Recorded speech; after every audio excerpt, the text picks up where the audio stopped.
ফলের বিড়াল বের হয়ে আসছে, এমপি আনারের ঘটনা বের হয়ে আসছে, আজিজের বিরুদ্ধে স্যাংশন এসছে, বেনজিরকে বলি দিচ্ছে। এইভাবে একটা একটা করে খুঁটি ভেঙে পড়ছে এই সরকারের। হাজার হাজার কোটি টাকার সম্পদ করেছে যখন বেনজির, তখন সরকার তার বিরুদ্ধে কোনো ব্যবস্থা নেয় নাই। এই আজিজরা যখন দুর্নীতি করেছে তখন সরকার কিছুই বলে নাই, এখন এগুলো তাদের চোখে পড়ছে। আর বেগম জিয়া 2 কোটি টাকা, সেই টাকাও তো সে মেরে দেয় নাই। এক ব্যাংকে রাখার কথা ছিল, আর একটা ব্যাংকে রেখেছে। এই 2 কোটি টাকা আরেকটা ব্যাংকে রাখার পর সেটা এখন 8 কোটি টাকা পার হয়ে গেছে, অথচ এর জন্য তাকে জেলখানায় বন্দি করে রেখেছে এই সরকার। কারণ সরকারের সব কিছু তারা শুধুমাত্র চাপিয়ে দিতে পারে বিরোধীদের উপরে। কারণ খালেদা জিয়াকে এই সরকার ভয় পায়, শেখ হাসিনা খালেদা জিয়াকে ভয় পায়। কারণ খালেদা জিয়া যদি একবার রাস্তায় নেমে আসে তাহলে তার পেছনে যে জনস্রোত তৈরি হবে সেটা এই সরকার ঠেকাতে পারবে না। ভারতের মাটিতে একজন এমপি খুন হয়েছেন, কিন্তু সেই এমপি খুনের পর আমরা দেখতে পেলাম সেই এমপির মুখোশের আড়ালে আসল মানুষটাকে, এই মানুষগুলোকেই গত 15 বছরে লালন পালন করে আওয়ামী লীগ সংসদে নিয়ে এসছে। একটা মাফিয়া এই দেশের জনগণের জন্য আইন প্রণয়ন করে, এটা হচ্ছে দেশের পরিস্থিতি। কিন্তু এই সরকার এভাবে খুব বেশি দিন ক্ষমতায় টিকতে পারবে না, কারণ ক্ষমতার যে খুঁটিগুলো ছিল সেই খুঁটিগুলো আস্তে আস্তে ভেঙে পড়ছে। অর্থনীতির অবস্থা তো আপনারা জানেন কি ভয়াবহ পরিস্থিতির মধ্যে আমরা আছি। রিজার্ভ এখন $12 বিলিয়ন ঘরে, 2-3 মাসও চলতে পারবো না আমরা। এই সরকারের এতদিন যে সব গর্ব ছিল সেগুলো আস্তে আস্তে সব ভেঙে পড়ছে।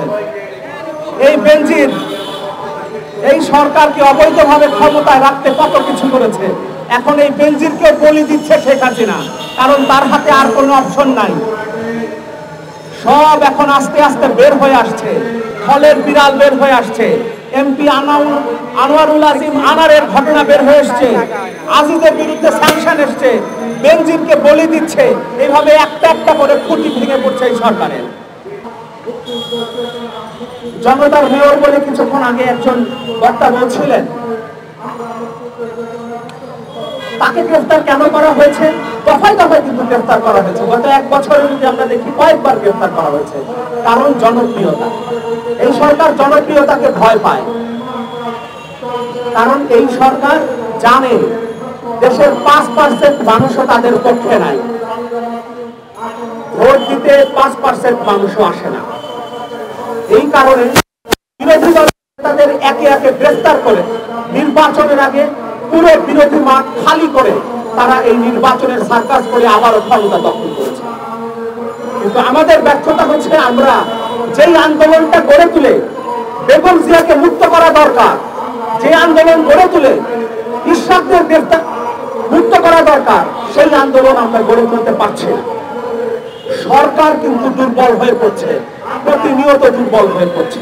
আমাদের সেটা মাথায় রাখতে হবে এবং সেটা মাথায় রেখেই দুর্বার আন্দোলনের মধ্য দিয়ে বেগম জিয়াকে মুক্ত করতে হবে, ইশরাককে মুক্ত করতে হবে। কারণ এই সরকারের কাছে কোনো দাবি জানিয়ে লাভ নাই, এই সরকারের কাছে দ্রব্যমূল্য কমানোর দাবি জানিয়েও লাভ নাই, জনগণের জীবনের নিরাপত্তার কথা জানিয়েও লাভ নাই।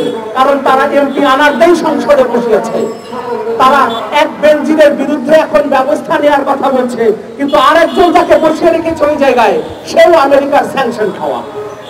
সুতরাং এই সরকারের কাছে কোনো দাবি জানিয়ে লাভ নাই। আমাদের একটাই কর্তব্য, রাজপথে গণ আন্দোলনের মধ্য দিয়ে এই সরকারকে বিতাড়িত করে জেলের তালা ভেঙে রাজবন্দীদের মুক্ত করা।